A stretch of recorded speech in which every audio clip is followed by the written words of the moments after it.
Fight League Atlantic number 15, Chris Kelades, the Greek assassin. It's a real pleasure, mate. Yeah, nice to meet you again. How long have you been an MMA fighter?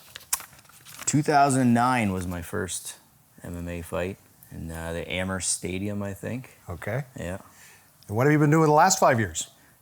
Well, the pandemic took the wind out of my sails a little bit. My last fight was 2019 in Kazakhstan. Wow. So I've taken a few years off. Still been training, still being active in the gym, but this will be my first fight since 2019. You're one of 4 fighters from this province who've gone up to the game, to the show, if you will, UFC. Into that, you were overseas. You spent a lot of time developing as a fighter. Why do you want one more? I think it's a great opportunity. Fight League Atlantic has been a great promotion. I've done the commentary for them. And just being able to come back to HRM, Dartmouth, home, being able to put on a show for, friends, family, and just have that one last go around, have some fun, and be able to put on a show for everyone. I think it's worth it. The main event, Morgan Rhynes and Chris Kelades. Tell me a little bit about what kind of prep you have to do, knowing that this is something that you are putting a lot of pressure on yourself for. Yeah, I don't know if I'm putting a lot of pressure on myself for, no. But no, I think it's just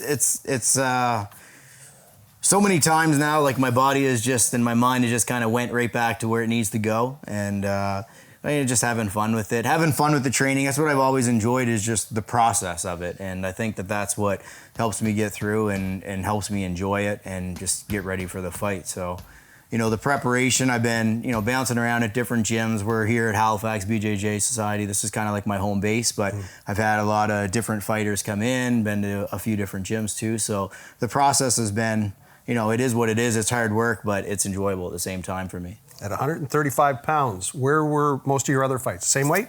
I started at 145 because at that point, that was the lowest weight class that was kind of popularized with the UFC, and then 35, and then eventually in the UFC I was fighting at flyweight, which was 125, and then of course overseas 125 with M1 Global as well, where I won the interim flyweight belt. So I'm happy to be fighting at 35. That 25 is a cut that is way too much work. So maybe that's why I'm having a little more fun with this one, because I don't have to cut that much weight and diet that much. So tell me about Dartmouth Sportsplex. The Zatzman Sportsplex is where this is going to happen as a venue. What's your thought on that spot? I think it's a great spot. Obviously, it's it's centralized. It's not outside the city. It's close by. It's in Dartmouth. I've been there previously years ago for events as well, so I think it's a great spot. Looking forward to it. June 8th, last one. Get to have a lot of friends, family, and put on a good show. It's gonna be an exciting event. So what's that last few days of training look like? How do you put yourself in that spot to be able to go into the arena, into the ring, and take it and give it? I think that just comes down to good training. If you've prepared yourself, then you'll be ready. And that's what I always say is, fail to prepare, then you're preparing for failure. So that's kind of my adage, and just being ready, knowing that you've put the time in, drawing on my experience that I've had, knowing that I have the right people around me, I think is what gives you the confidence to be able to go in there. And I don't have a problem hitting the switch when it's go time. So, the last few days, obviously, still having to make weight, cut weight, do all those fun things kind of sucks. But once you hit the button and it's go time, it's go time. I enjoy it. Well, famously, Mike Tyson has said, everybody has a plan until they get punched in the face. Tell me a little bit about the style that you're Brazilian Jiu-Jitsu. So tell me, because it is mixed martial arts, that's the entire idea of the sport. So your training, your background, your pedigree, if you will, in the sport, tell me about that. Definitely more jiu-jitsu, more grappling style. This is kind of a grappler versus striker, matchup. Morgan is definitely more of a kickboxing style. I'm more of a grappling style, but we'll see who can implement their game plan a little bit more. Everybody has a plan if they get punched in the face, but I've got a plan B when I get punched in the face, so it's all good. I've been there, done that, so hasn't failed me yet. So again, that's where the preparation comes into play, and I'm excited to be able to hit that button one more time, go out there and put on a show, but also just prove to myself that I can show up and do what needs to be done. We've had, obviously, a lot of time since the pandemic. People in the performing arts are saying crowds are coming back out. People are showing up to shows. People want to get entertained. Why is MMA entertaining? What do you think it is about the sport that makes people want to come out and see it? I think it's as real as it gets. I think that's what it is. I think there's just a primal thing with people too when it comes to fighting that they like to see it, and it's not as one-dimensional as boxing, we'll say. It's a little more dynamic that way. So, there's that aspect, and I think that the true fans are a lot more educated now, so they start to see and the intricacies of what's happening, and they can kind of pick and choose the grappling, and they know what's happening. So I think that really comes into effect now, and that's what entertains people. The sport has grown leaps and bounds from when I started, and now to see the common fans know certain positions is pretty impressive. Yeah, I got to say, when the UFC event was in Halifax, 7-8 years ago, the crowd in HRM was a crowd that knew the sport. They were clearly able to know when a move was impressive, and they react to it. What's that? Do you hear the crowd? Do you zone them out? Tell me about that. Because of what's happening, what's going on, how you're physically involved with that moment, but there's all this happening around you. Does it disappear? Does it? Sometimes yes, sometimes no. It's a weird thing for me personally.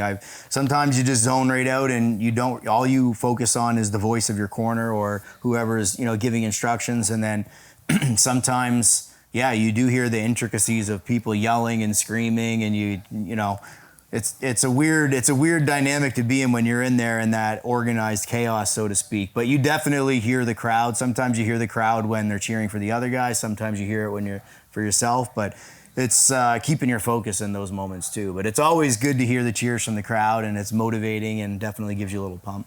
Are your parents still around? Yeah, they'll be there. Yeah, they're probably happy this will be the last time they have what's to your see. mom say about your career choice? What'd she say when you said, I want to do this professionally? I don't, they've always been very, very supportive, and I don't think that it shocked her too much. But I mean, it's shocking, in one way that it's going to happen, and then, you just got to adapt to it and support as it goes. I think she's seen that I had success with it, and obviously that I was happy doing it. So, they were very supportive along the way. So it's coming up in just a few days. When's weigh-in?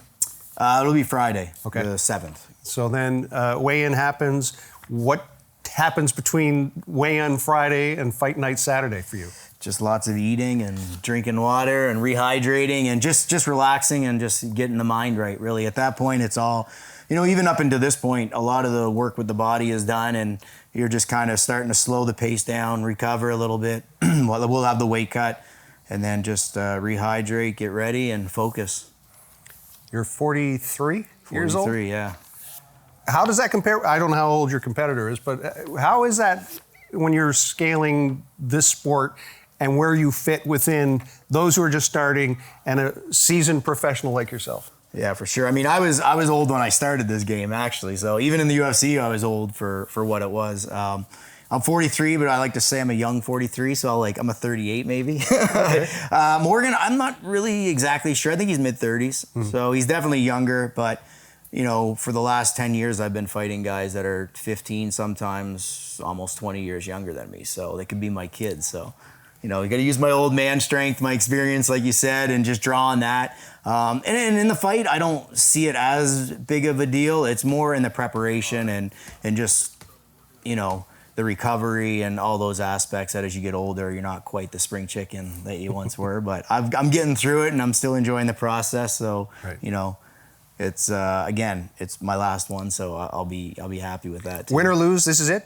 Yeah, I think so. I mean, you think so? That doesn't sound conclusive. 99.9%. I'll never say 100% for anything, but yeah, I mean, the preparation and the sacrifice that you have to, put in to actually compete at the highest level that you can, and I have high standards for myself too when I'm training and preparing. I don't want to half-ass it, so to be able to put 100% in, it takes too much time and energy these days, and all good things must come to an end. How much of your training is road work? How much of it's sparring? Tell me about the breakdown. Yeah, a lot more. I mean, it's probably more technique and more actual training. Obviously, the road work always is there on the bike, running, jogging, all the things that you see in the Rocky movie. Still got to do, right? Yeah. Not eating the raw eggs? No raw eggs. Yikes. No beach workouts either. But I know there's going to be a lot of people in your corner or in your section. Was it 3 rounds? yeah, 3 5-minute rounds. 3 5-minute. 5 minutes doesn't sound like a lot unless you're getting hit. It's a lot. Try doing a 3-minute round. That's long. The fives can be tough. But my last 2 fights they were title fights, so they were actually 5-minute rounds. So 25 minutes of fighting is a long time. 3s, I can handle 3 5-minute rounds. I wouldn't insult you by asking your prediction, but which is preferable as a fighter, a decision or anytime you can get in there and finish it, the sooner the better. But whatever happens. I fully expect to go out and be able to finish the fight, but I've been in lots of fights where there are decisions as well. So I enjoy the chaos and the grind. So I embrace that, and we'll see what happens. There's no trash talking here. When does that happen? Or does it? Well, there was a little bit of a situation when he called me out at the last FLA event. Right. We had a little bit of a mix up in the cage a little bit, just enough to bring a little excitement. But I mean, there's not really any bad blood between Morgan and I. But I mean, healthy respect for each other. But we're also 2 men that are getting locked in a cage, and one man's going to get his hand raised and one man isn't. So we'll see what happens on June 8th. Chris Kelades, the Greek assassin. Good luck, my friend. Thank you, Sheldon.